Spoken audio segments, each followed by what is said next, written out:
டெல்லி ஜவஹர்லால் நேரு பல்கலைக்கழக மாணவர் முத்துகிருஷ்ணன் உயிரிழந்ததை அடுத்து சேலம் சுவாமிநாதபுரத்தில் உள்ள அவரது வீட்டிற்கு சேலம் வடக்கு தொகுதி சட்டமன்ற உறுப்பினர் நேரில் சென்று அவரது குடும்பத்தினருக்கு ஆறுதல் தெரிவித்தார். இதுபற்றி முத்துகிருஷ்ணனின் இல்லத்தில் இருக்கும் நமது செய்தியாளர் ரியாஸிடம் கூடுதல் தகவல்களை கேட்கலாம். ரியாஸ், மாணவர் முத்துகிருஷ்ணன் உயிரிழந்தது தொடர்பாக அவரது குடும்பத்தினர் என்ன கருத்துக்களை தெரிவிக்கிறார்கள்? இதற்கிடையே சட்டமன்ற உறுப்பினரும் அவர்களுடைய மாணவனுடைய இல்லத்திற்கு சென்று அவருடைய பெற்றோர்களுக்கு ஆறுதல் தெரிவிச்சிருக்காரு. என்னென்ன விஷயங்களை அவர் பேசியிருக்காரு? இது குறித்து பதிவு செய்யுங்க. வணக்கம் மணிதா. டெல்லி ஜவஹர்லால் நேரு அந்த பல்கலைக்கழகத்தில் மாணவர் முத்துகிருஷ்ணன் மர்மமான முறையில் உயிரிழந்ததாக உறவினர்கள் தெரிவிக்கிறாங்க.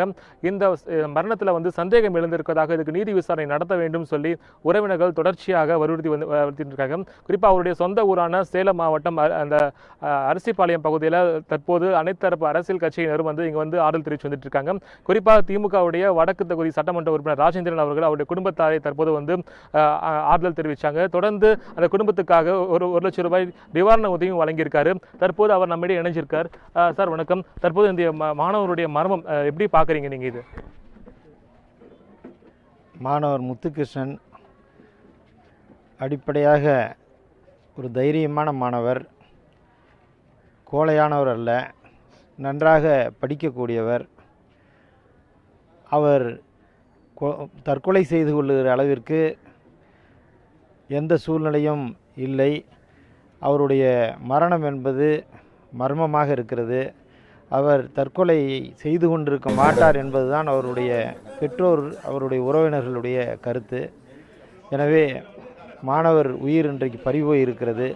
மத்திய அரசு உடனடியாக இதில் கவனம் செலுத்தி நியாயமான நேர்மையான விசாரணை நடத்தி இந்த மாணவருக்கு ஏற்பட்டிருக்கிற பாதிப்பு, உயிர் பாதிப்புக்கு உரிய நீதி கிடைக்க வேண்டும் என்று இந்த நேரத்தில் கேட்டுக்கொள்கிறேன். சார், மாணவருடைய குடும்பத்துக்கு திமுக சார்பாக நிதியுதவி வழங்கியிருக்கீங்க, அதை பற்றியான விஷயங்கள். திராவிட முன்னேற்றக் கழகத்தினுடைய செயல் தலைவர் மாண்புமிகு தளபதி அவர்கள் மாணவர் தற்கொலை செய்து கொண்டார் என்கிற அந்த செய்தி வெளியானவுடன் அதிர்ச்சியும் வேதனையும் அடைந்து தொலைபேசியில் நேரடியாக அந்த குடும்பத்திலே இருப்பவர்களை சந்தித்து அவர்களுக்கு ஆறுதல் தெரிவிக்க வேண்டும் என்று கேட்டுக்கொண்டார். அதனைத் தொடர்ந்து ஆறுதல் தெரிவித்ததற்கு பிறகு மாவட்ட கழகத்தின் சார்பிலே அவர்களுக்கு நிதியும் வழங்குங்கள் என்று அவர் ஆணையிட்டிருக்கிறார். அதன் அடிப்படையில் அந்த குடும்பத்திற்கு உதவுகிற வகையிலே நிதி வழங்கப்பட்டிருக்கிறது. நன்றி சார். வனிதா, தற்போது பார்த்தீங்கன்னாக்கா திமுகவுடைய வடக்கு சட்டமன்ற தொகுதி உறுப்பினர் ராஜேந்திரன் அவர்கள் சொன்ன கருத்துக்களை கேட்டிருப்பீங்க. இன்று காலை குடும்பத்துக்கு நேரில் சந்தித்து ஆறுதல் தெரிவித்தார். ஆறுதல் தெரிவித்த சற்று நேரத்திலே திமுகவுடைய செயல் தலைவருடைய உத்தரவின் பேரில் 1 லட்சம் ரூபாய் நிதியுதவி வழங்கியிருக்காரு. இந்த பகுதி முழுவதுமே தற்போது சோகமயம் காட்சி அளிக்குது. அதாவது இதை சுற்றியுள்ள பல்வேறு பகுதி மக்களும் தற்போது அவங்களுடைய வீட்டுக்கு அதாவது ஆறுதல் சொல்லிட்டு வந்துட்டு இருக்காங்க. அது மட்டும் இல்லாமல் இந்த மாணவனுடைய மரணத்தில் சந்தேகம் எழுந்துள்ளதாக கூறி விடுதலை சிறுத்தை கட்சியினர் தொடர் போராட்டத்தில் ஈடுபட்டிருக்காங்க. குறிப்பாக உடனடியாக நீதி விசாரணை நடத்த வேண்டும் என்று வலியுறுத்தி முத்துகிருஷ்ணனுடைய இல்லம் அருகே விடுதலை சிறுத்தை கட்சியினர் தற்போது தொடர் போராட்டத்தில் ஈடுபட்டு வந்துட்டு இருக்காங்க. சார் வணக்கம். என்ன கோரிக்கையை முன்வைத்து தற்போது நீங்கள் போராட்டம் நடத்தி வந்துட்டு இருக்கீங்க? முத்துகிருஷ்ணனுடைய இறப்பு என்பது கொலையாக இருக்குமோன்ற அச்சம் எங்களுக்கு இருக்குது. அதனால் உடனடியாக மத்திய அரசு சிபிஐ விசாரணைக்கு உத்தரவிடணும். முத்துகிருஷ்ணன் இறப்பதற்கு ஒரு வார காலத்திற்கு முன்னாடி முகநூலில் ஒரு பதிவு போட்டிருக்காரு. அந்த டெல்லியில் பல்கலைக்கழகங்களில் சாதிய பாகுபாடு பெருசாக இருக்குது அப்படின்னு சொல்லி அவர் பதிவு போட்டிருக்காரு. அதோடைய தொடர்ச்சியாக அவருடைய இறப்பை நாங்கள் பார்க்குறோன்னாங்க. அதனால் மத்திய அரசு உடனடியாக சிபிஐ விசாரணைக்கு உத்தரவிடணும். அப்படி உத்தரவிடுற வரைக்கும் நாங்கள் விடுதலை சிறுத்தைகளாகிய நாங்கள் போராட்டத்தை கைவிடுவதா இல்லை. எனது பேர் இமயவரமன். விடுதலை மாணவருடைய சாவில் என்ன மாதிரியான மர்மங்கள் நீடிச்சிருக்கும் நீங்கள் நினைக்கிறீங்க? நீங்கள் அந்த மாணவர் தொடர்ச்சியாக அம்பேத்கரிஸ்த முன்னிறுத்தினார். இன்னும் ரோஹித் ரமலா உயிர் நண்பராக இவர் இருந்தார்.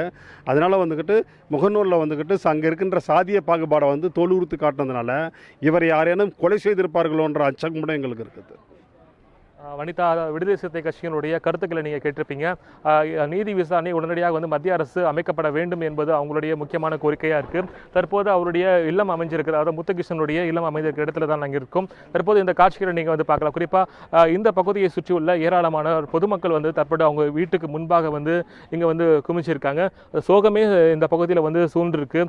உடனடியாக வந்து அரசு வந்து இந்த சாவல மர்மம் என்ன என்பது குறித்து கண்டறிய வேண்டும் என்பது அவங்களுடைய கோரிக்கையாக இருக்குது. அது மட்டும் இல்லாமல் ஏராளமான கல்லூரி மாணவர்களும், அதாவது முத்துகிருஷ்ணன் அவர்களுடைய இல்லம் அருகே வைக்கப்பட்டிருக்கிற அந்த படத்திற்கு வந்து அஞ்சலி செலுத்துவதற்காகவும் குடும்பத்தாரை ஆறுதல் தெரிவிப்பதற்காகவும் ஏராளமான கல்லூரி மாணவர்களும் குவிஞ்சிருக்காங்க.